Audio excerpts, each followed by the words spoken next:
सोडायचं मग कसं करायचं? अनिसा हे नाव तर दिसलं पाहिजे आणि त्या नावाचे ऑलरेडी दुसरे पेज आहेत, मग करायचं काय? आणि नेमकं मला एका ठिकाणी हे सापडलं आणि त्याच्यानंतर मी शांत बसले. सबकॉन्शियस माइंडला त्या दिवशी सांगितलं मी की मला तू योग्य नाव दिलेलं आहेस. आणि दिवसभर हे केल्यानंतर रात्री जेव्हा मी नमाज पढत होते तेव्हा मला हे नाव आठवलं, म्हणजे लक्षात आलं की आपण असं देऊ शकतो. जे मी आत्ता लिहिलेलं आहे, कोच अनिसा जी. हे नाव मी आज का लिहिलं याच्यावरती, ह्याच्या मागं पण कारण आहे. कारण हे नाव मी यासाठी लिहिलं आहे की ह्या नावाने माझी ओळख होणार आहे, किंवा ह्या नावानेच मी फेसबुक पेज आणि इन्स्टा पेज तयार केलेलं. आणि ते नाव मला माझ्या सबकॉन्शियस माइंडने दिलं. आणि हे मी करून बघितलंय, मी अनुभवले, म्हणून मी तुम्हाला सांगते. मी असंच सांगत नाही आहे. तर मी आजपासून जे नाव लावते आहे कोच अनिसा जी, ते माझ्या सबकॉन्शियस माइंडने मला दिलं. आणि जेव्हा सबकॉन्शियस माइंड एखादं गोष्ट तुम्हाला देतं तर ती योग्यच असते, त्याच्यावर परत शंका घ्यायची नाही. आणि ज्यांना ज्यांना मी हे नाव सांगितलं त्यांनी सगळ्यांनी छान आहे म्हटले, चांगलं आहे. मॅडमनी पण बदाम पाठवलं लगेच. गुड. म्हणजे माझं नाव मला सापडलं. नाव तर यायला पाहिजे तिथं. आणि फक्त मी अनिसा टाकलं तर ते पेज होत नव्हतं, करणार का? मग मला लक्षात आलं की ठीक आहे, गवंडीचं जी लावूया, पण बोलताना पण कसं एक सिम्पल नाव येतं, एक छान नाव येतं, बोलताना पण आपल्याला छान वाटतं. कोच अनिसा जी म्हणायला छान वाटतं ना. तर हे नाव मला माझ्या सबकॉन्शियस माइंडने दिलं. तर तुम्हाला एखाद्या गोष्टीबद्दल जी काही निगेटिव्हिटी आली असेल, किंवा एखाद्या गोष्टीबद्दल तुम्हाला उत्तर हवं असेल, तुम्हाला काय करावं कळत नसेल, तर त्यावेळेस सबकॉन्शियस माइंडशी बोलायचं आहे. आता हे तुम्ही कधी बोलू शकता? ज्यावेळेस ते ॲक्टिव्ह असतं. मग तुम्ही एक तर सकाळच्या वेळेस बोला किंवा रात्री झोपण्याच्या आधी पण, झोपताना बोला. ह्या 2 वेळेस जास्त बोला, कारण मग ते त्यावेळेस लवकर उत्तर देईल तुम्हाला. बाकीच्या वेळेस बोललं तरी चालेल, शांत बसून. तेव्हाही तुमचं सबकॉन्शियस माइंड जागृत झालं आहे किंवा शांत आहे तुम्ही आहे, तर त्यावेळेस बोललं तरी चालेल, पण तेवढं तुम्ही शांत पाहिजे त्यावेळेस. हे जर तुम्हाला होत असेल तर तुम्ही दुपारी कधीही करा तरी पण चालतं, पण जास्त करून रात्री झोपताना किंवा सकाळी उठल्यावर जरी केलं तरीही चालतं.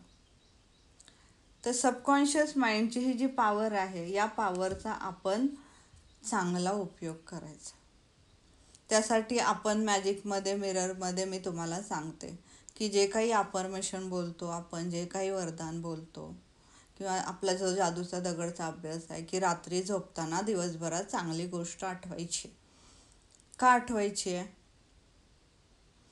तर त्या सबकॉन्शियस माइंडमध्ये जे काही निगेटिव्हिटी आहे ती आपल्याला काढून टाकायची आहे. कारण माइंड हे काय आहे, पटकन ते निगेटिव्ह गोष्ट घेतं. ते चांगली गोष्ट घ्यायला वेळ लावतं, पण तितक्याच फास्ट वेने ते निगेटिव्ह गोष्ट घेतं. म्हणजे अशी एक एक एक एक निगेटिव्ह गोष्ट ते दिवसातनं कितीतरी घेत असेल, तर मग किती साठतोय कचरा आपल्या आतमध्ये, किती साठतोय. इकडं आपलं लक्ष पण नसतं, ते आपोआप साठत जातं आपल्याकडं. आपलं त्याच्याकडे लक्षच नाही, आपण नुसतं भरत भरत भरत भरत जातोय. त्याला रिकामं करायला पाहिजे किंवा त्याच्यात चांगलं टाकायला पाहिजे, हे पण आपण काही वेळा विसरून जातो. घर स्वच्छ करतो ना आपण, सण आले, दिवाळी आली, हे आली ते आली, मग ह्या माइंडला स्वच्छ का नाही करत? ते पण करणं आपल्याच हातात आहे ना. 4 दिवसांनी 8 दिवसांनी हे करायचं. माइंडला स्वच्छ करणं म्हणजे काय, की जी काही निगेटिव्हिटी आहे ती क्लिअर क्लिअर लिहून पाडून टाकायची.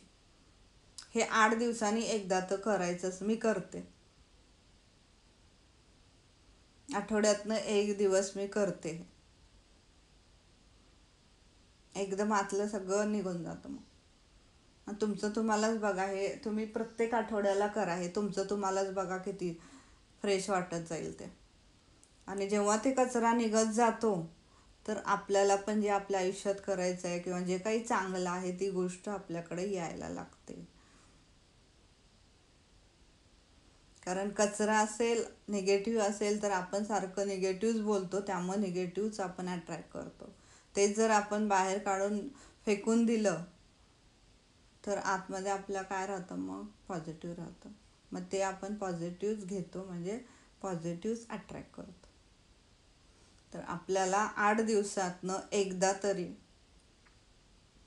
इथलं सगळं काढून टाकायचं आहे. मग त्याच्यासाठी ठीक आहे, बाकीच्या गोष्टी आहेत. मेडिटेशन करा, मोटिवेशनल स्पीकरचे ऐका, तुमचे मंत्र ऐका, गायत्री मंत्र ऐका, जे काही तुमचं जे देवाचं आहे ते ऐका. हे सगळं ठीक आहे, हे सगळं आपण करतो. पण हे सगळं करताना आतलं काढतो का बाहेर? आतलं काढतच नाही ना आपण बाहेर. फक्त ते वरनं टाकत राहतो. आतलं सगळं बसलेलं तसंच असतं. तर आतलंही आपण बाहेर काढू शकतो. ती टेक्निक आपल्याला माहीत आहे. तर एकतर त्याच्यासाठी आपण लिहून पाडून टाकायचं, किंवा आरशासमोर जे काही तुमच्या आतमध्ये आहे ते बोलून मोकळं व्हायचं. ही 2 टेक्निक आहेत त्याच्यासाठी. आरशासमोर उभं राहायचं, ज्याच्याबद्दल राग आलेला आहे, ज्याच्याबद्दल त्यावेळेस जे काही झालं असेल, तिने असं म्हणलं, त्याने तसं केलं, जे काही तुम्हाला वाटतं ते बोलायचं. राग आला तर उशी घ्यायची, उशीवर मारायचं, आरशात बोलायचं आणि आतमधलं सगळं आहे ते बाहेर काढायचं. ह्या 2 टेक्निक आहेत त्याच्यासाठी. आणि त्या वाटल्या तर आठवड्यातनं एकदा तरी करायचीच. कारण हे खूप इफेक्टिव्ह आहे. जोपर्यंत तुम्ही आतलं काढणार नाही, तोपर्यंत तुम्हाला जितकं पाहिजे तितकं पॉझिटिव्हिटी आतून विचार करण्याला जमणार नाही. मग कारण तुम्ही ऑलरेडीच आतमध्ये इतकं भरून ठेवलेलं आहे, तर त्याच्यात तुम्ही अजून भरता. मग ते किती दिवस जाणार हो? जास्तीत जास्त 3 दिवस 4 दिवस. पुढं काय? पुढं मग परत तुम्हाला असं वाटतं नाही, तो त्यावेळेस मग तुम्ही म्हणता नाही ना मॅडम, ते त्यावेळेस मॅजिक चालू होतं, क्लासमध्ये तुमच्या जॉईन होतं तर खूप छान वाटायचं, हे वाटायचं, आणि परत आता मी नाही करत आहे तर मला परत निगेटिव्ह वाटतंय किंवा मी नकारात्मक विचार बोलते, असं होतंय. तसं का होतं? हे यासाठी होतं की तुम्ही अजून आतून क्लिअर केलेलंच नाही आहे तुमचं जे काही आहे ते. तुम्हाला आतमधून क्लिअर करावं लागेल. आणि जेव्हा ते आतमधून क्लिअर होईल, तेव्हा मग तुम्हाला आपोआप ते जे काही करायचं आहे, जे काही आपल्या आयुष्यामध्ये आपल्याला गरज आहे योग्य गोष्टींची, त्या योग्य गोष्टी तुमच्या आयुष्यामध्ये येतात. आता परवाचीच गोष्ट मी जस्ट एक्झाम्पल म्हणून सांगते, की ते विद्या मॅम पण सांगतील. त्यांच्या मुलीने मला सांगितलं की आता त्या इथं आहेत, त्यामुळे मी काही असं हे सांगणार नाही आहे. त्यांनी माझं 1-to-1 कोचिंग घेतलं त्यांच्या मुलीसाठी. आणि ती आधी काय म्हणायची की नाही, मी जिथं काम करते तिथले लोक चांगले नाही आहे, तिथं मला हे मिळत नाही चांगलं, पाहिजे तितकं रिस्पॉन्स म्हणा किंवा पाहिजे तितकं कौतुक किंवा हे नाही होत आहे माझं. तर मी म्हटलं हे का नाही होत आहे? कारण तुम्ही त्यांच्याबद्दल निगेटिव्ह देताय. तुम्ही आतमधलं ते काढून टाकायचं की मी जिथं काम करते तिथं सगळ्यात छान लोक आहेत, मी ज्यांच्याबरोबर राहते ते सगळ्यात ऑसम बेस्ट लोक आहेत. हे जेव्हा तुम्ही बोलाल तर तुमच्याकडून ते येईल. आणि त्याच्यानंतर जे त्यांचं फंक्शन झालं त्याच्यात फक्त तिचं कौतुक झालं. हो का मॅडम? विद्या मॅडम